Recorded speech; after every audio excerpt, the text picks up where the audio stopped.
I feel like to add a little bit of an explainer section of audio to this. This is me in July, at the beginning of July, thinking about what's going to happen at the end of July when I flew from South Africa to England and had something to review. And then you're going to hear past me. So this is no, hang on. This is past me, then it'll be past me, and then there'll be future me, now me again. So anyway, confused? I am. I have been sent an Autel EVO Nano Plus, and that's a marvellous thing to review. Thanks the good people at Autel. There's millions of reviews out there already, so I want to set the scene and set some expectations for what I'd like to do with it before I do it, so that I'll end up with the right impressions. I'm not putting it very well, but if you don't plan beforehand, before you do anything, then it's always going to end in trouble, isn't it? I grew up in this area of South Somerset, and before I go any further, there is a brilliant resource. Side-by-side georeference maps is amazing. If you want to look at old maps in the UK against modern landscapes, it really is extraordinary. Now, our school bus used to take us on a bit of Roman road. Here it is here, and this goes from Axmouth in East Devon all the way up to Lincoln, if that's your thing. So here, this shape here, it's said to be lost, and I kind of agree with it being lost, because if you look at the official map, the Margrave Roman Road, Fosseway, Axmouth, Winchester, Ilchester, 5A, that's this bit, here it is here, there's Dinnington, there's that bit of land. They just seem to have extrapolated a straight line and then decided to turn it at a point that would roughly line up with where the Roman road has been identified and continues there. So that's not very satisfactory. If you know this area, then you know that actually this is really steep here, this hill here underneath the golf course. So that'd be bad news coming up there. And you also know that it floods a lot in here. So in my head, this line here, this older road coming up here, makes much more sense up onto the hill, then across and down there. It's a bit of a kink. We know they didn't really like kinks in their roads, but I suspect also what's influenced that appraisal of the direction is these Roman coins in a lead coffin found just outside the village of Chillington. I suspect that line there and straight down there is also part of that. So that to me, that's the way, is the more likely. But who knows? So anyway, what would I like to do? I would like to come up here to a place I know very well. There's a tree there. Parked my bicycle there many times. That Roman villa is different to the one found if you're a time team aficionado in this field here by the time team gang, and the big Roman dig happened here. Very big site. Come and do some circly roundy shots here, some pullaways, some look at the grounds. Definitely lots of Roman stuff here. And come down the lane a little bit. Try and show you here. This is really deep lane, hollow lane here. Try and show you the hollow lane. This field, and then some overviews for my own, and that's an interesting name, Langhill's Goyle. I don't really know what a Goyle is. For my own amusement, some views of the land here to try and look, see if we can see any clues in the land. So that's what I'd like to try and do. We have to look at places like Altitude Angels, drone safety map, just to make sure things are okay. And in all my flying I've ever done, I actually quite like the flight planning process. I like it very much. I've gone too far back here. It is. Okay, Dalish. I'm a firm believer in flight planning and thinking it hard before you go. What's this here? Exercise. Something's happening from, that's Westlands at Yeovil, that's their airfield, so they have an exercise here that's just outside of the area I want to operate. That road junction I want is there, that one there, so I'm outside of it, so that's cool. I think it's weekdays only, but I will notify my flight on Altitude Angel when the time comes. I want to fly around to there a bit, come down here, do lots of stuff here. I would like to try and map this field, because the level of this field here, let's go back here, the level of that field there he said that this field here is much, much higher than in there. It's really, the road is much lower there. So that must be original features, original sort of height, and that's been eroded away. So I'd like, if I can with this thing, make a 3D model of that field. That interests me, and it's particularly that junction. And then if I can, we'll see if we can, and then just some overview shots probably from Windwhistle. I'll drive round between each of these places and get the shots. I won't fly across it. I'll drive where I can and try and fill in the gaps. And that's what I want to do. I want to end up with enough footage to try and tell a bit of an interesting story. So that's my expectation before I go. I've got my pilot number, I've got my operator's number, paid my £10 to the CAA, so we're all legal and good to go. Have to mark the drone up when we get there. I have checked with Altitude Angel, as you've just seen, so I've done a little bit of pre-flight, and obviously this weekend, I'll be doing it this weekend.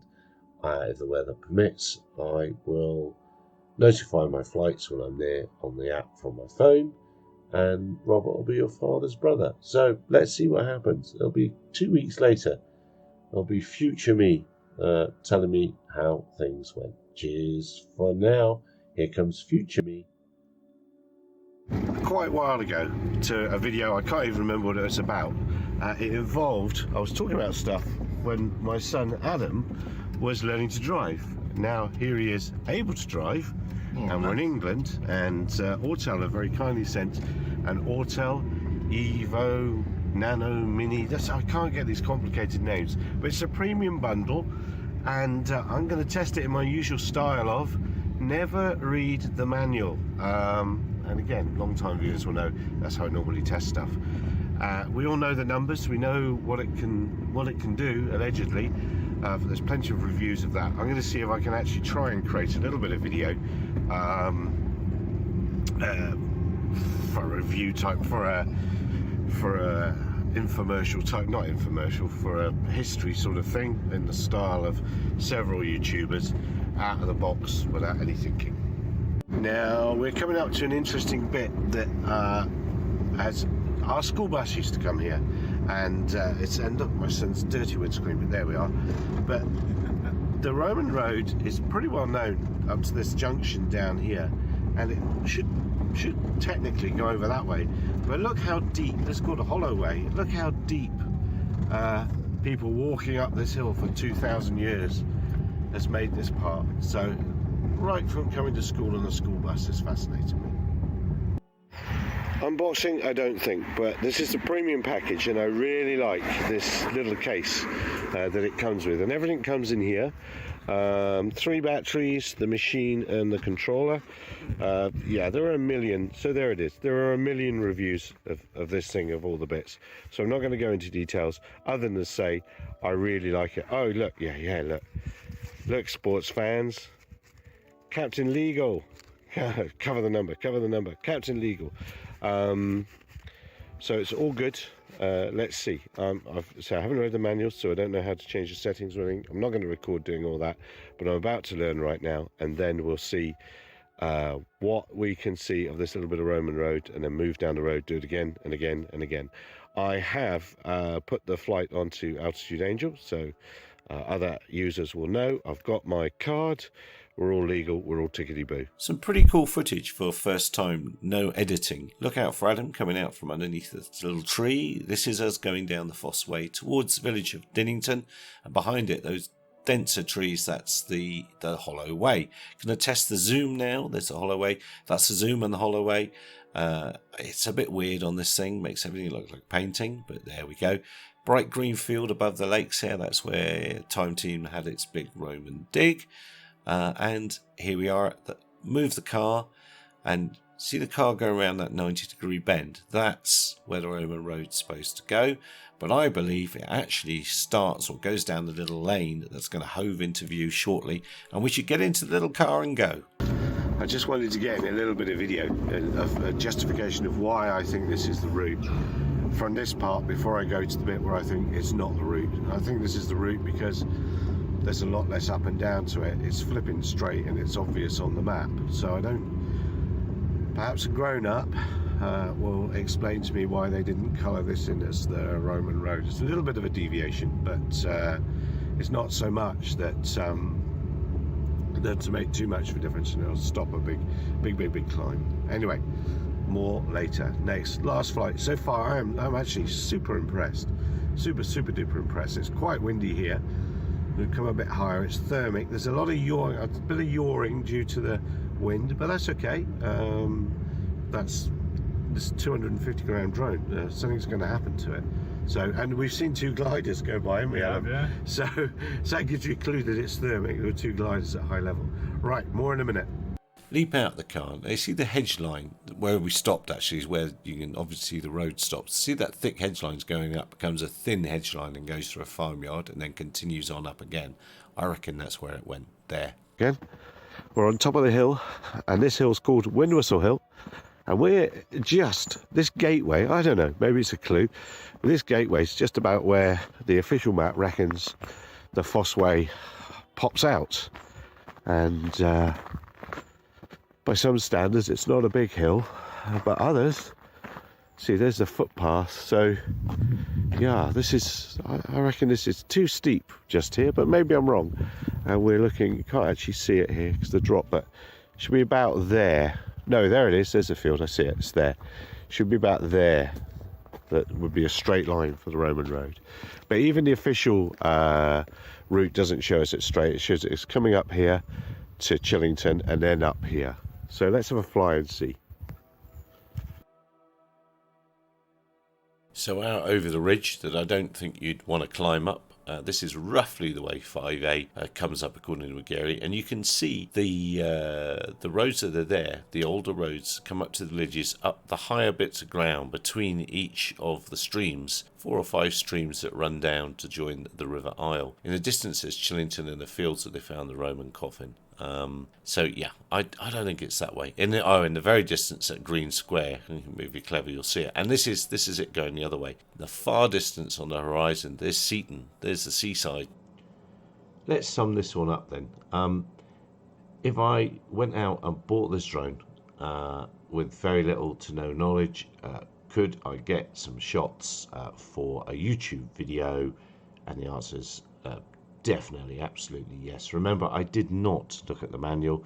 All I did was charge the batteries. I suppose I've got a little bit of knowledge of these things. I know to wait, I know to flight plan, but really, I mean, my knowledge of photography especially is little to none. So anyway, part of the recap, I found a fantastic resource when I got back to South Africa, the Somerset Historic Environment Record, the Somerset HER.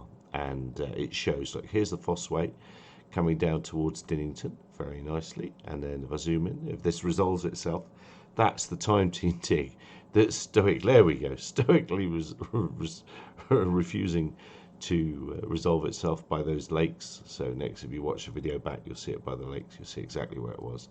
That's the tree I was sat under. That's the other villa site mentioned on the ordnance map. And there's version of the Fosseway coming up. They don't call that a hollow way, so I may be wrong to call that a hollow way. It might just be where the road's worn out. I'll have to check exactly what the definition of that is. So here, look, this is marked as, trying to click it, yeah, suggested route north of Chard for the Fosseway. And 5A, if you look at that, it's coming like this. There's that bend in the road that I mentioned, and it turns and comes up here. Now, have a look at Higher Chillington.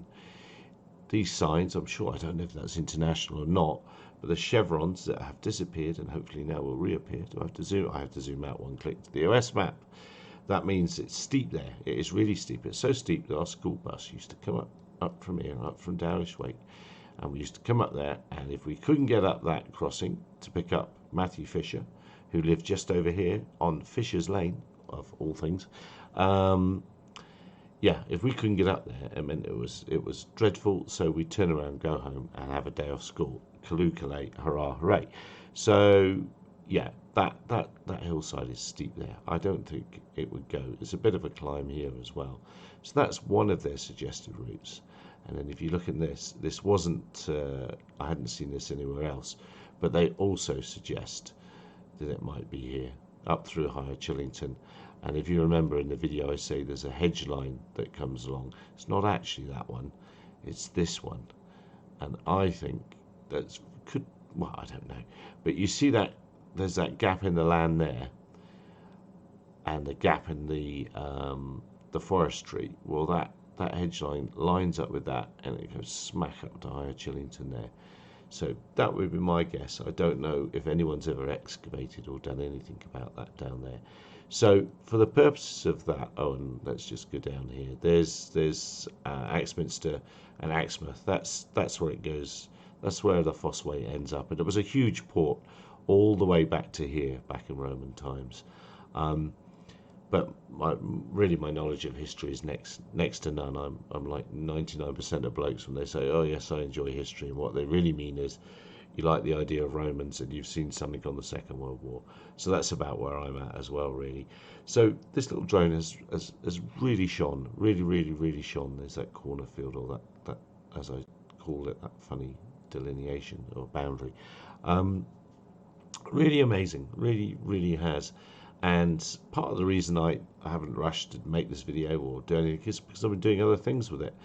Things like this is where I live in South Africa, and we've had these trees cut down because we want to turn it back. All of this area here, it's not ours here, that's next door, but turn it back into indigenous bush rather than blue gums and pines. So they've all gone, all these are gone now, so I need to do another progress shot for this, or another progress model. It's just a nice way of having a record, and there's a requirement to make sure we've done it, and this is part of proving that we have. That's the way we wiggle down to the water you see down there. So that's grand, but it has thrown up. There's one little snagette, I suppose, or one little pain, is that there's no SDK or no integration with things like Pix 4D and many of the other services to start creating automated flight paths to get the best possible results out of your mapping flights if you attempt a mapping flight. But then sub 250 grams, then they're not expecting people to do that. It's a lead in to the slightly more expensive models, I suppose, and all the manufacturers do that. Autel are not alone in not having SDKs for their small models. It's a great shame. In my opinion, it's very short-sighted. It should be a minimum requirement these days, but there we go.